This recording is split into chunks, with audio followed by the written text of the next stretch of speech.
Hey everybody, this is Bob here in the Nerve Center at the Wirefly campus with a review of the Sprint Optimus S cell phone. This is an Android cell phone. In fact, it runs Android 2.2. It is one of a couple of recent Android phones that Sprint has come out with. Well, this is the Optimus S. So what do we know about it? The Optimus S runs on the Sprint network.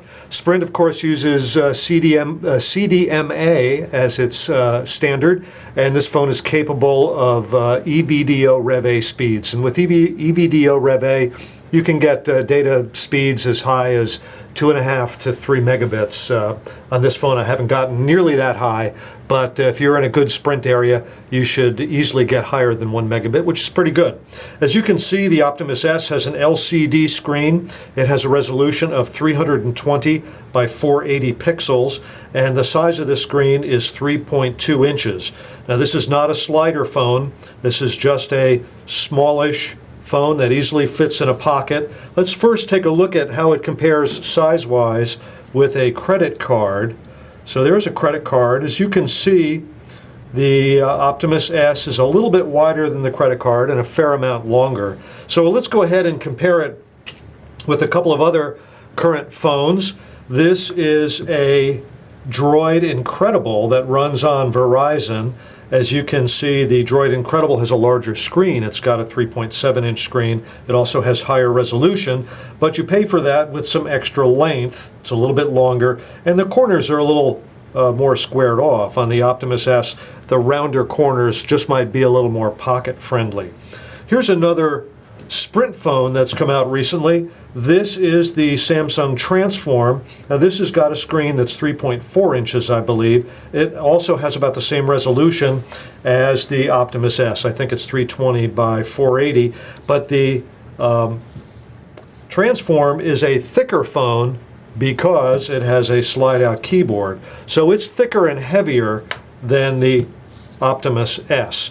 So let's come back to the Optimus S. Some of its features are that it has a 600 megahertz processor, and as I mentioned earlier, it runs Android 2.2.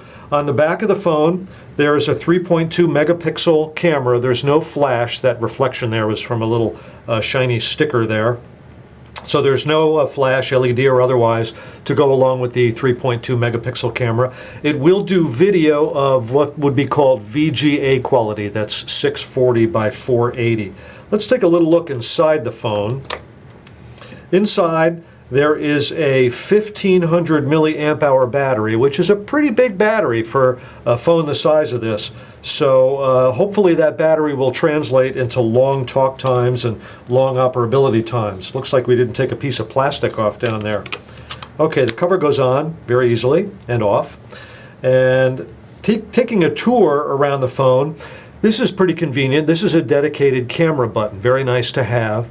This is a dedicated talk search button, or rather, excuse me, a talk phone call button. So when you press this button and hold it, it comes up with a routine to go ahead and call somebody. You can just speak their number, or you can say their name and it'll go ahead and call them. I'm going to go back to the main screen. So that's the camera button. That's the dedicated talk dialer button. We have a volume up-down rocker.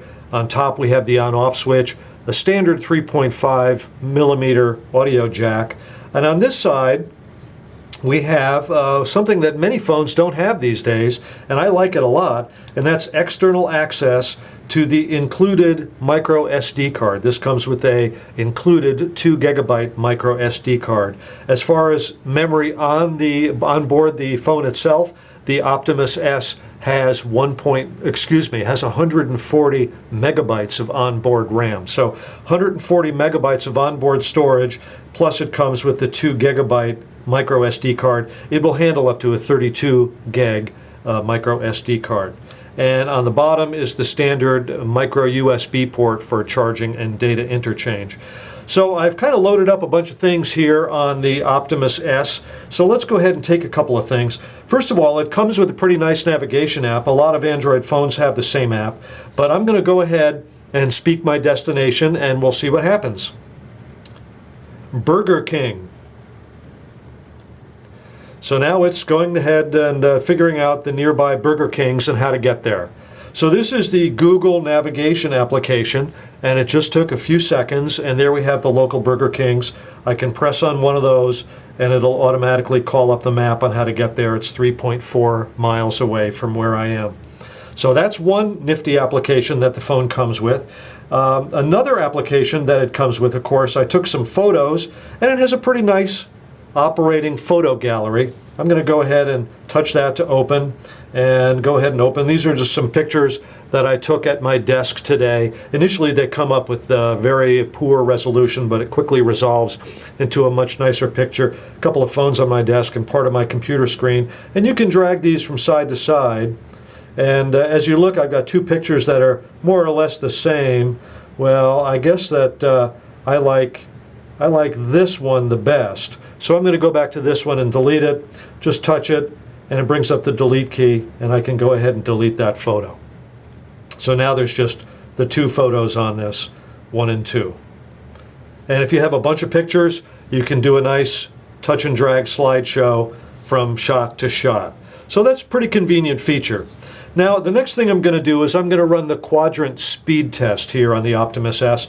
I like running the Quadrant speed test. So I'm going to go ahead, touch the Quadrant app, which I loaded from the Android market. It's a free download, and I highly recommend it to get some idea of how quickly your phone runs. I'm going to go ahead and run the full benchmark on the Optimus S. This will take a while, so I'll come back when it's ready to wrap up, and we'll pick up there. Okay, the Optimus S is getting ready to wrap up the Quadrant speed test. I want to go ahead and proceed with the test. So we'll see where this phone ends up on the chart. Okay, might be a little hard for you to see, but the Optimus S got a Quadrant score of 446. It's well down in the pack here. In the middle of the pack is the Samsung Galaxy S series, which on Sprint would be the Epic 4G. So this is down in the pack. However, it's faster than a couple of other phones. It's faster than the Sony Ericsson Xperia X10. So just a little bit faster, but it is, it's a value-priced phone, so you've got kind of value-priced speed here. Otherwise, the Optimus S has the full array of the usual Android tools. For instance, I set it up to do my email, so bingo, I just push the email button and it calls up my email. And I have my contacts in here, a whole series of contacts, so I can get one button touch to my various contacts. Also has a nice voicemail app that comes with Android phones. So that wraps it up for the Optimus S, a value-priced phone with value-priced features. It's a nice phone, it's small, fits in the hand comfortably, and some people will find this the perfect beginner Android phone, or maybe even for a teen or someone who doesn't really want to get into the super processing phones that are now available. This is a pretty good alternative for them. So the Sprint Optimus S, made by LG. Hey, this is Bob here at Wirefly. Thanks for watching.